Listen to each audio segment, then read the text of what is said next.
Let's talk about the big bad wolf, AI. Specifically, AI and authors. It's been around for a while, at least 10 years, if not more, in some form or the other. There's a lot we can get into, but today I want to chat with you about three things: using AI as writers and self-published authors, intellectual property / copyrights, and the ethics of using AI as a writer and a self-published author. Initially, I thought I'll make this video exclusively for my YouTube members, but I decided against it. I want to have this conversation with the broader audience, so here we are. The way we write today looks very different from the way it was 100 years ago. The landscape of writing is ever evolving. AI, while it has been around for some time, it's still in its initial stages. There's a lot we still have to figure out. In my opinion, as an author, I have to befriend the beast and work with it, while also educate myself about it. I am neither for it nor against it. That's how I feel right now. If that is all you are interested in finding out, there you go. But I hope you'll watch the full video.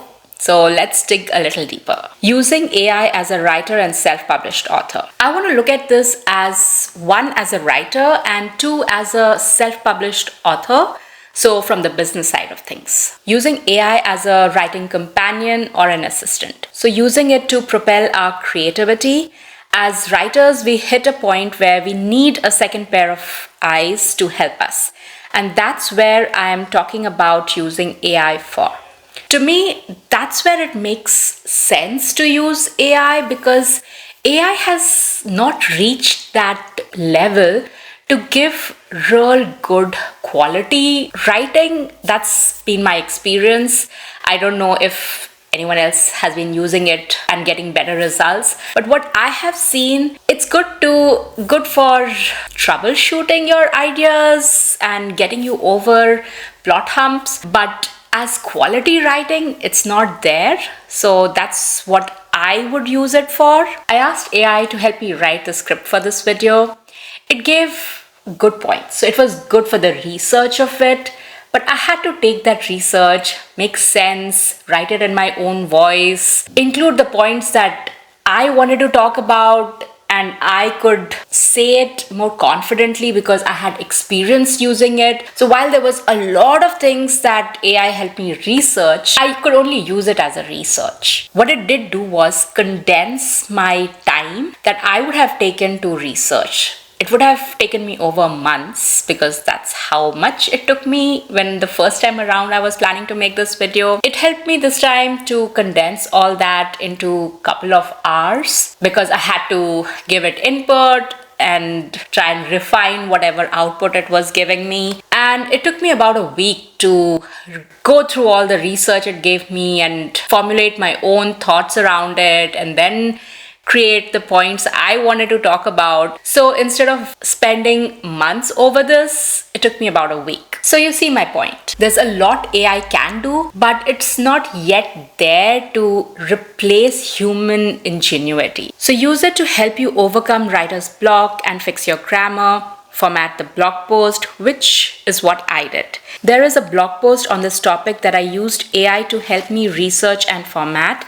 I'll link it if you'd like to give it a read, and give me your thoughts on which parts you think were AI written completely and which were my own. Coming to using AI as a self-published author, so the business side of things. As an indie author, I'm pulled in different directions: the writing the book, the promoting of book, the strategy, the business, the admin, the licenses, and all those things. So why not use AI to help with that, to run the business? Last month, I used AI to help me fine-tune my processes, the processes I use in my business. In this video, I shared with you the struggles I was facing and the things that I need help with to have an impact on my income. So last month, when I was reviewing my yearly goals and planning my next 90 days, I used AI to help me create processes and even check if I could do all the things I planned. I plugged in my schedule, so the books I'm working on, the products I'm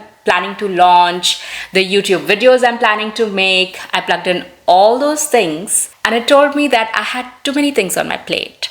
I had too many things planned, and if I continued like this, I would be burnt out by February. So it suggested me to take things off my plate and help me create a brand new routine, a new strategy. It also created a timeline when to check in with my royalty dashboard and update my sales data, when to file for license renewal, and when to email to negotiate my rent, which if you watched this video, you know about. You can use it to create a marketing campaign for your book, using the data analytics to create a personalized promotion campaign for your target readers. It can do the critical thinking part of the business, but you as a writer, as an author, as an indie author, a business owner, have to put in the work to find the 1,000 true fans. And your unique storytelling style is what the readers are going to connect to, and I don't think AI is there yet. Coming to the biggest debate about AI and writers, and that is intellectual property and copyright. If you've been following the news, you know about the court cases going on regarding using authors' copyrighted work to train AI and whether or not it violates copyright laws. And this is the part of the entire debate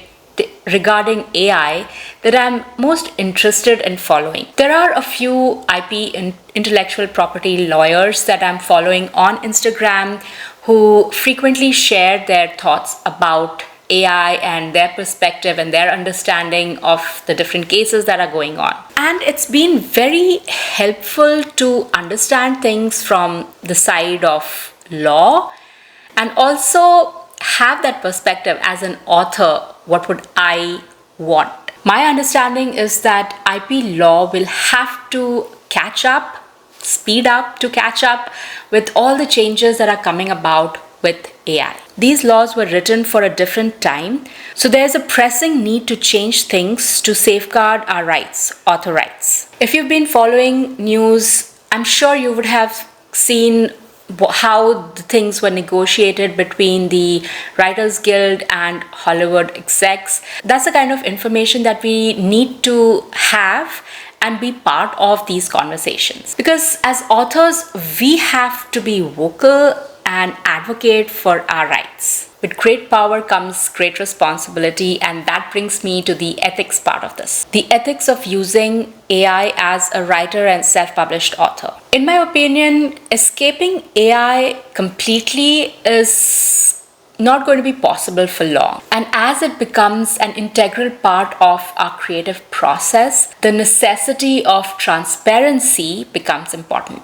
There'll be some readers who'll not mind use of AI, but there are going to be readers who will want to know how much of this book was written by AI, how much did their favorite author wrote it. So does the responsibility of educating the reader falls on the author? I think so. If you want to have an open and honest interaction, engagement with your readers, I think it's important to protect that trust. Now, what that looks like, I don't know. If you've recently uploaded a book on KDP, you would have seen the option where you're required to disclose if you have used AI in creating your book. How that translates to the product page or the readers, the buyer's decision to buy a product that was AI generated or partly AI generated, I don't know. Is that all we need to do? Do we need to disclose it elsewhere? How will you copyright a work that was partly created by AI? I don't know.